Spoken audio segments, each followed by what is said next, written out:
I wasn't good at worship when I first came to Overflow. I wasn't. It was a problem for me. I was churchy boy, choir, you know. When it's time to shout, you know, I got you. When it's time to do, you know, I got you. But worship wasn't my highest strength. So sometimes our Jodi will come in and she'll just start singing. She'll sing worship songs and go from here all the way to there, or from that extreme all the way there. What it does is it pulls you. It brings you to, you know what I mean? It takes you somewhere you've never been. So you all together have to develop a bond to where you can almost feel where she's going. Like, oh, okay, I know. Oh, you going? I got you. And it comes over time. It's not just going to, you know, it's not, I just wanted to throw in too. Sometimes you don't, like he was saying, you have to develop a relationship when you're in that house. But as a worshiper, like I do praise and worship in my own local church, but I also go out and do praise and worship. And I've been to dead churches where, you know, you walk in there and now, in all honesty, like, you know, the person is called on you to come and do praise and worship, and they have a praise and worship team. So you have the opposition from the praise and worship team. They don't want to get with you because they're like, why did you call her? You know, we got somebody here already. You know, and then you have the people like, who is this person? You know, we got a praise and worship team. I don't want to hear her. You know, but the whole thing is, even about when you can't develop a relationship with the people that you're around, you have to depend on your relationship with God, because worship first is here and then it gives out. So once you receive from, I'm sorry, that's what we do. You know, when you have developed that relationship with God and your worship is to Him first, then it comes out. So I don't worry about whether the people stand up or if they raise their hands, because my first responsibility is to minister to my audience of one. You know, this is who, you know, this is where my worship is coming from. That's where, and then once He gives to me, you'll begin to hear and you'll just be able to sing the song of the Lord. And I've been, even, you know, before I even developed a relationship with JJ, and I was thinking about that too when he was saying, you know, you guys should come together. And when you can't, when the musician has and they have gotten that one-on-one relationship with the Lord, anybody can walk in, because I've been in services with him before we even really knew each other and just begin to sing, and he just pick it up. Because when you got that relationship, both of you got this one relationship, God is already putting you together and it's going to come out together. But what's really frustrating is when you are a prepared Levite, you are a prepared worship leader or a minstrel into God, and you come in and you get with an unprepared minstrel or an instrumentalist or a keyboardist, because at this point this person is strictly just someone who is skilled, because they haven't spent any time in God's presence. They can run riffs and runs up and down. Baby, let me tell you, you can get in the presence of God. And this is how when my son first started learning how to play to play the keyboard, I taught him by 2 chords. I said, I don't care, Prentice, get 2 chords, and we about to have worship. And we would have worship in the house, and he would play and I'd be like, God, I bless your name, I give you glory, you're the most holy God, oh yeah, there was all the chords he knew, baby, and we would go in on 2 chords. So if you have that, if you as a musician take that time and spend that time in the presence of God, doing what she talked about, ministering to the Lord first with the audience of one, and on your keyboard, you know, get you 2 good chords, 3 good chords, 4. Get you 4, baby. You got 4. You doing good, honey. You can set an atmosphere in this house, and y'all can flow. So what I was gonna say was the same thing. Give me one moment, and I'm gonna get your question, because that's what we are here for. Okay, good. And make sure you put, if you got a question and you think you might forget like me, write it down. But as they were saying, as we talked about taking that time to practice the presence, there are times when we come into rehearsal and whatever is on the agenda, that's why you have to know enough material, so that if God comes in and interrupts your rehearsal and say, I just want you to do this right now, you don't have to be stuck. You're stuck when you don't know what to do.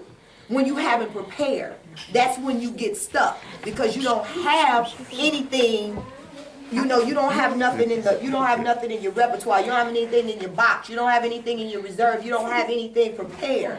That's when you get stuck. Or when you over prepare to the point where I got these 3 songs and this is what we doing, and then I'm gonna sit down and God is pulling and pulling and pulling, and you feel the pull, but you have no idea where to go because you got this 3 and that's all you're thinking about is my list, this is my format. Well, this is my format then, but the service is over here. You might get up at a point where it's time to do praise and worship and the people are already in worship. Well, don't take them back to praise. You got to stay in the flow of where the service is. Absolutely. So you have to have a large enough repertoire. You know, you got to listen. I learned that from her. I listen to all kinds of music now.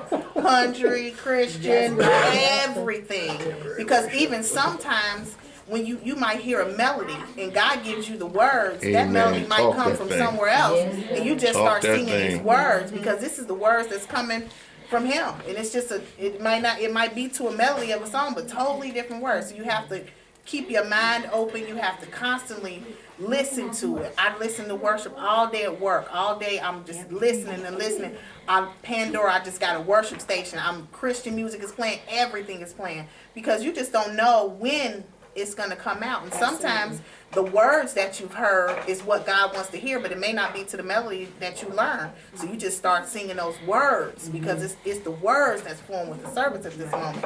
So you got to, like she said, you have to you got to practice the presence. When you got some time at home, just practice. Just start singing and let it go from wherever it goes. Start one song, and if something else comes in, let it go. Just let it go and keep going and keep going and keep going. And that's how you'll learn how to flow in whatever the atmosphere is that you're in. And I was going to say the other thing too that helps to perpetuate that, especially when you're learning to do this, and Apostle taught us this even as worship leaders, because at first he used to choose the songs. He doesn't have to choose the songs that we do on a Sunday.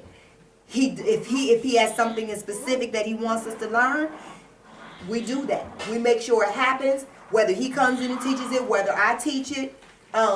We make sure that it happens, but he taught us how to connect songs together that have the same vein, the same thing. Going into the relationship between myself and the musician is going to get us to a point. Sometimes I have to sing a cappella.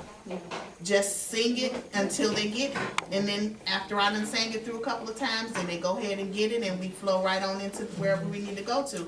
But you have to know how to control the atmosphere. The one thing you have to understand is you are an atmosphere changer. You're standing in the place of changing an atmosphere.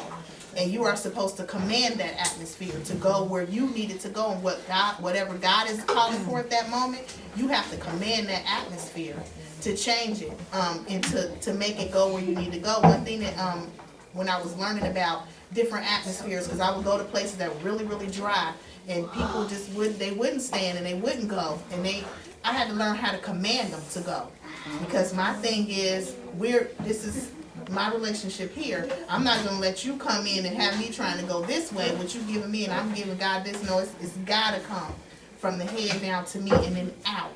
So I'm keeping my mind stayed on the point where I have to understand that I am in control of this atmosphere. So I'm going to give what God has given me.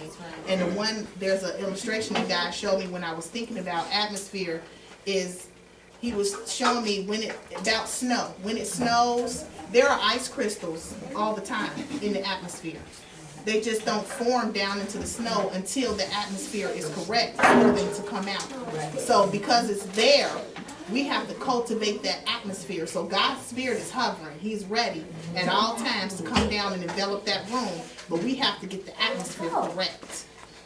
So you keep going. You keep pushing. You keep on striving until that atmosphere gets to a point where he's ready to flow.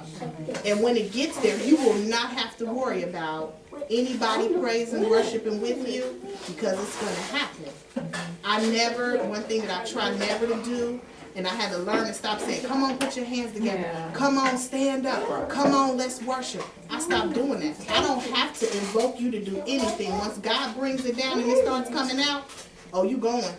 No, whether you want to or not, before you realize it, you might be done fell out your seat because God is taking over. I have relinquished my control over where it is. Once that atmosphere gets to where it is, I've done my job. Now it's got my control to the Holy Spirit, and He's taking over that atmosphere. So you don't have to ask nobody to stand up. You don't have to ask nobody to cry. You ain't got to ask nobody to fall out. You ain't got to touch nobody. You ain't got to say, I see them tears coming, let them flow, let them flow. You won't have to say any of that. You won't have to do it.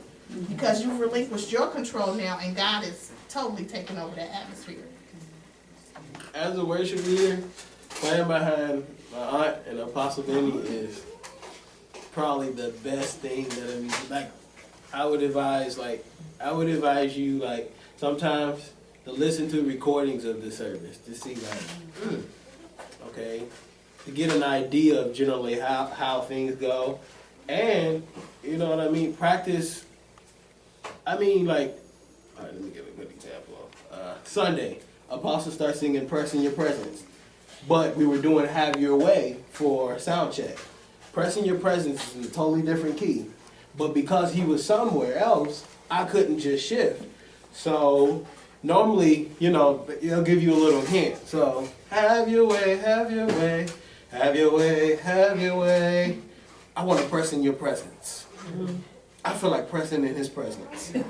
Generally, 9 times out of 10, you're going to get the little hint, you know, the little wink, or, you know, she might look, you know, I don't know how you guys communicate, but generally with Apostle, he'll shake his head, or he'll come whisper to me, she'll look my way, and, you know, we make eye contact, but soon as you hear it, either transition immediately, and just make it sudden, and just so clean, to where, and it is not, let me tell you, practice it. Practice all your transitions. Practice all of your transitions. Like, And I would like to see that happen. Like maybe, I don't know, if, because I see the food is being set out and stuff, and I was thinking like, and I'm gonna get your questions before I wanna address, you guys, I know she had one first, he had one, and then you have a question. Okay, so, the two of you have a question, and then we can break.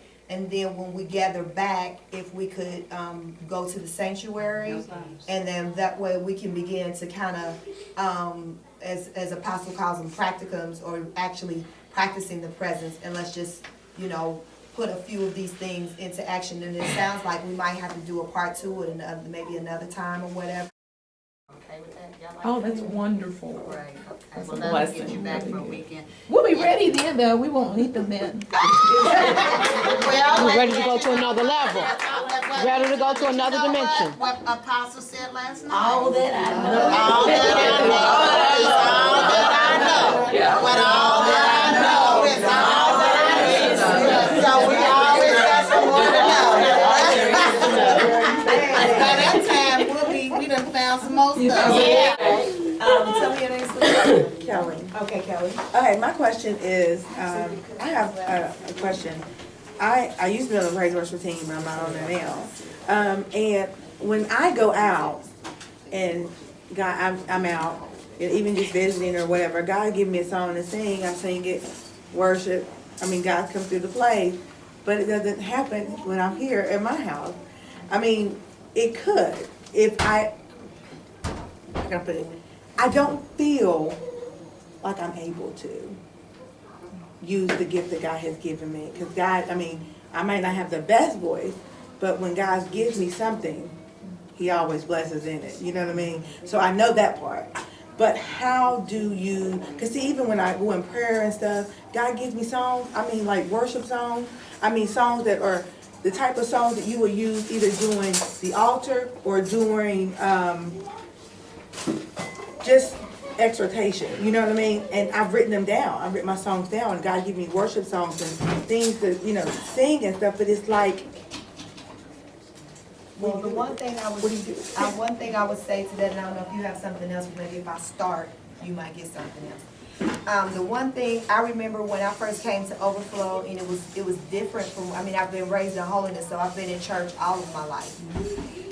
But when I came to Overflow, much like all of us that came into that type of ministry, or those types of ministries, it was different because we didn't, at that time, we didn't even do praise and worship. We had devotional service, and then we did choir. You sang in the choir. So for coming into a place, I had to learn a whole nother selection and genre of songs and music, that I didn't know. And so I remember when God was first waking up this gift, because I could write when I was younger, but to write the songs and how one prophet said to me that you are a scribe in the house. So I would start writing songs that were specific to messages that were preached at the time, or specific words that would come. I would write based off of those things. And so I would be so excited about what I got, and I would want somebody to hear it, and I would want to be able to minister it, or I would want to, but it wasn't the time and it wasn't the place. And the one thing that Apostle would tell me, he would always say, or he would tell any of us, if God give you something and it's from him, it'll keep. Mm-hmm. And it might not, you might not get to, it may not in that moment or in that time or even when you want to, but if God gave it to you, it'll keep for the time when he says it's the right time for it to happen. The other thing too, I would say is that I might have to talk to you separate and apart from everybody to find out why you're not on the team, because I'm interested to know that. And that might not be a discussion for right here. Right. So I respect that. And we can talk about that at another time. But I'm a firm believer in sometimes you just got to stick it out in the trenches. Mm-hmm. That's right. Because I dare not go get my gift somewhere else. It doesn't matter that it does well somewhere else if it ain't doing well here. That's right. In the house where I'm planted. That's right. Amen. That's right. So we might have to talk about that on different, only because I understand protocol and I understand boundaries and all of that, and I'm here to be a blessing. Right. So I want to be able to bless you, but it might have to be on the sideline. So that's what we'll do. You know what I mean? So that's real. That's awesome. And I just wanted to say something quickly on the same lines. I was where you were, like in my ministry that I attend now, and I'm just going to share my personal experience, so maybe it'll bless you and help you to see. When I first came, I was new to the particular type of worship. We came out of the same church, so we didn't really have worship service or praise and worship or any of that. I sang in the choir. That's what I was used to. So when I came and I was introduced to this praise and worship, and God started cultivating in me, like, this is what I've been trying to get to. Like, this is it, So I was just as excited as she was. I'm ready. So, my pastor, he saw that in me, and he placed me over the worship team. So, get over the worship team, and they were not as excited to see me as I was excited to see them. So it was just like, I want to give this to you. And they're like, sit down somewhere. Like, who are you? Where did you come from? So it was a lot of, opposition between myself and the team. And, I was doing, trying to get these unity exercises together that we could do this. And they still was not trying to see me, because they're like, you just came basically off the street. We don't know you from Adam. We've been doing this, and here you come, and he put you up.